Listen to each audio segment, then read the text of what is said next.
네, 안녕하세요. 오늘은 꿈을 꾸는 자 네 번째 시간입니다. 비전을 이루어 나아가는 과정이라는 제목으로 말씀을 나눠보도록 하겠습니다. 먼저 본 영상에 들어가기 전 말씀드리자면, 제 영상은 제 입술로만 진행이 되다 보니 한 번에 딱 머릿속에 그림을 그리듯 전반적인 내용이 읽혀지는 것이 많이 힘드실 거예요. 제가 개인적으로 친분이 있고 아주 유명한 유명 유튜브 선교사님은 이제 손글씨로 이렇게 종이 위에 정리하면서 쓰면서 영상을 제작하시죠. 아마 보시는 분들도 계실 겁니다. 시청자들이 보기 아주 편하죠.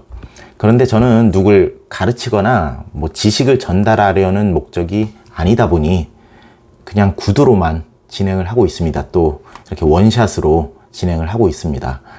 시간을 좀 더 드리고 여러 가지 기법이라든지 편집을 이용해서 한눈에 일목요연하게 그렇게 만들 수도 있겠지만은 저는 목적이 다르다 보니까 일단 제 경험과 제 생각 안에서 하나님의 원리와 인사이트를 다른 이들에게 그냥 보조적으로 알려주고자 저는 영상을 만들고 있습니다. 각 사람들이 받아들이는 게 다 다를 겁니다. 저는 뭐 유명 목사님들 설교를 들으면 뭐 어떤 공식 외우듯이 그대로 뭐 외워서 적용하는 분들도 있잖아요. 근데 그렇게 하는 것은 여러분 인생에 도움이 안 될 거라고 제가 생각을 하거든요. 모두가 아시겠지만 이 세상에 똑같은 사람은 단 한 명도 없습니다. 모두가 유니크합니다. 특별합니다. 하나님께서 우리를 다 고유한 특징을 지니게 만드셨습니다. 따라서 하나님의 원리와 법칙 또한 모든 사람이 다 다르게 적용될 것이라고 저는 생각을 합니다. 그렇게 하나님과 만나고 가까워지는 방법 또한 모두가 다 다를 겁니다. 젊은이들이 흔히 하는 가장 멍청한 질문이 뭐 연애에 대한 기술일 겁니다. 어떻게 하면은 좋아하는 이성과 가까워질까요? 라고 뭐 질문들 하는 사람들이 있죠. 자칭 연애 도사라고 하는 사람들이 댓글들을 많이 달죠. 그런데 그 사람들이 말하는 것은 보편적인 이야기이고 이론적인 이야기이지 질문자에게 딱 맞는 정답은 아닐 겁니다. 모든 사람이 외모와 생각과 처하는 환경과 뭐 다 다릅니다. 조건이 다 다르므로 그것은 그 사람이 스스로가 만들어 나가야 하는 문제이지 누가 이래라 저래라 한다고 알려줄 수 있는 문제가 아닐 겁니다. 하나님과의 관계도 이와 같다고 생각을 합니다. 하나님의 원리, 하나님의 어떤 이 세상을 운영하시는 방법이 이와 같습니다. 모든 것이 하나님이 만드신 피조물들, 그 독특한 피조물들과 개인적으로 만나는 모든 방법이 똑같을 수가 없습니다. 이것은 전적으로 스스로 여러분의 몫일 뿐입니다. 자, 본론으로 들어가겠습니다. 저는 10대 학창 시절을 떠올려 보면 진짜 평범했던 것 같습니다. 공부를 못한 것은 아니었는데 그렇다고 뭐 엄청 잘한 것도 아니었습니다. 그저 남들 보기에 아주 평범한, 그러면서 뭐 외모라든지 행동은 뭐 모범생 스타일 뭐 그런 학생이었습니다. 중고등학교 때 주변의 친구들을 보면 이때부터 뭔가를 해야겠다, 뭔가 되어야겠다라고 이미 진로를 정한 친구들이 보입니다. 아주 똘똘한 친구들이죠. 어렸을 적 막연히 장래 희망을 외치던 철부지의 모습이 아니라 현재 자신이 배우는 학업의 기초에서 나아갈 방향을 미리미리 깨닫고 이렇게 구체적으로 진로를 결정한 친구들이 있습니다. 저는 고등학교 때 이과였는데 친구들이 뭐 어느 대학에 진학해서 뭐 예를 들면은 수의학을 전공하겠다, 한의학을 전공하겠다, 뭐 의대에 가겠다, 뭐 등등등 말하는 모습을 보면서 야, 그때까지 별 목표가 없던 저는 제 자신이 굉장히 한심해 보였습니다. 그러던 와중에 교회에서 여러 가지 은사에 대해 나누는 성경 공부 시간이 있었습니다. 다른 은사들은 저는 이제 별 감흥이 없었는데 구제의 말씀에는 제가 확실히 다르게 반응을 보였습니다. 그때 성령의 감동으로 결심한 것이 평생 다른 이들을 섬기고 구제하는 삶을 살아야겠다라는 것이었습니다. 구제하며 살아야겠다. 이것도 참 막연합니다. 남들은 뭘 전공해서 어떤 길로 어떤 방법으로 나아가야겠다라고 구체적으로 계획을 세워 살아가는데 조금 느지막히거든. 그때 아마 고등학교 때였을 것 같아요.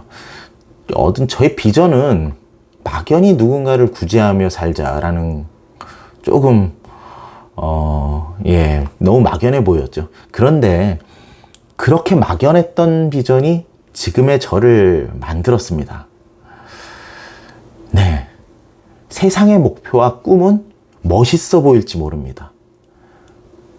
하나님의 말씀에서 얻은 목표는 반면 소박하고 어찌 보면 막연해 보일지 모릅니다. 그런데 그거 아십니까? 세상의 명확함보다 하나님 말씀의 애매모호함이 더 강력하다는 사실입니다. 세상의 목표는 뚜렷하고 결과가 흔히들 우리가 좋아하는 자극적인 단어들을 또는 굉장히 긍정적인 단어들을 딱 정해놓고 사용을 해서 굉장히 좋아 보입니다. 그런데 그 목표를 이루어 가면서 그 사람은 그 목표에 만족하지 못하고 자기 자신의 욕망을 쫓아가게 된다는 사실입니다. 왜냐하면 세상의 목표는 이루는 순간 끝이 나버립니다. 그래서 목표를 다 이룬 후에는 허무함만이 남고 그렇게 어렵사리 이룬 목표가 사라지는 순간 방황의 길로 빠지기가 굉장히 쉽다는 것입니다. 반면 하나님이 주시는 목표는 흐릿한 경우가 많습니다. 왜냐하면 하나님이 보여주시는 큰 그림을 우리는 어린아이의 눈을 가졌기 때문에 그것을 한눈에 다 볼 수가 없습니다. 거대한 그림의 진짜 일부분을 볼 뿐입니다. 하나님의 목표 자체가 흐리멍텅한 것이 절대 아닙니다. 세상의 목표와 가장 다른 점은 하나님이 주시는 목표는 이루는 순간 끝이 아닙니다.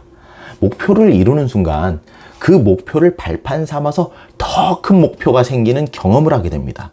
세상의 목표는 이루는 순간 끝이지만 하나님의 목표는 끝이 없습니다. 이루면 이룰수록 새롭습니다. 양파와 같다고도 하죠. 까면 깔수록 새롭습니다. 저는 처음에 하나님이 주신 비전은 품었는데 그것을 어떻게 이루어 가야 하는지 방법을 몰랐습니다. 저는 신앙의 멘토도 없었고요. 오로지 혼자서 찬양 부르고 혼자서 기도하면서 어린 시절을 보냈습니다. 그렇게 시간이 흘러 20대가 찾아왔습니다. 성인이 되어서도 여전히 막막함이 가득했습니다. 비전은 있는데 남들에게 말하기도 참 부끄러운 비전이잖아요. 어떻게 해야 될 방법을 모르니까. 그럼 그것은 비전이 아니라고 말하는 사람들도 있습니다. 요즘 비전 전문가들 많죠.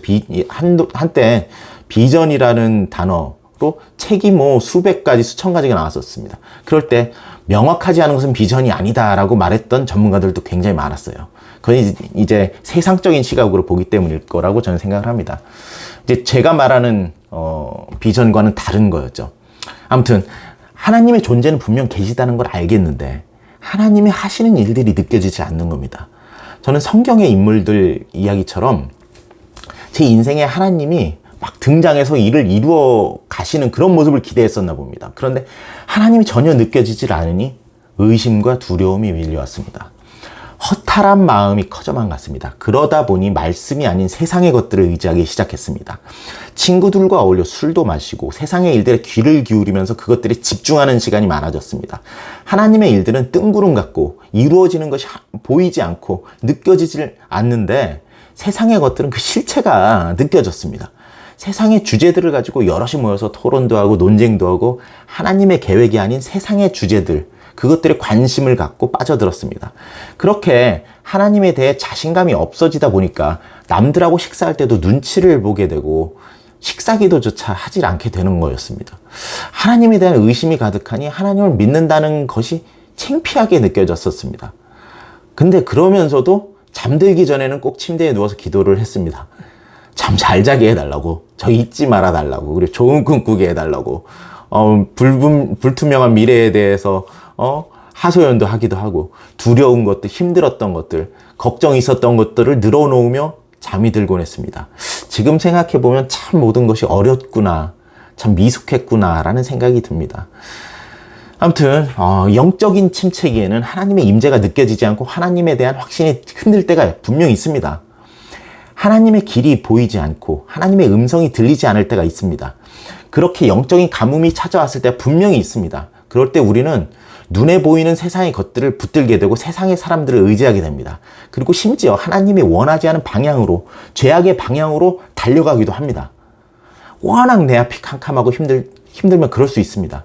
그럼에도 불구하고 우리는 하나님을 포기하면 안 됩니다. 지속적으로 하나님을 찾아야 합니다. 설령 지금 가는 길이 잘못된 길인지 깨닫지 못할 때도 있습니다. 그만큼 어둡고 힘들면 모든 것이 둔감해져서 아무것도 못 볼 때가 분명 있기 때문입니다. 그럼에도 하나님이 살아계심은 놓치지 말아야 합니다. 하나님은 없어가 아니라 하나님은 살아계셔 라고 외쳐야 합니다.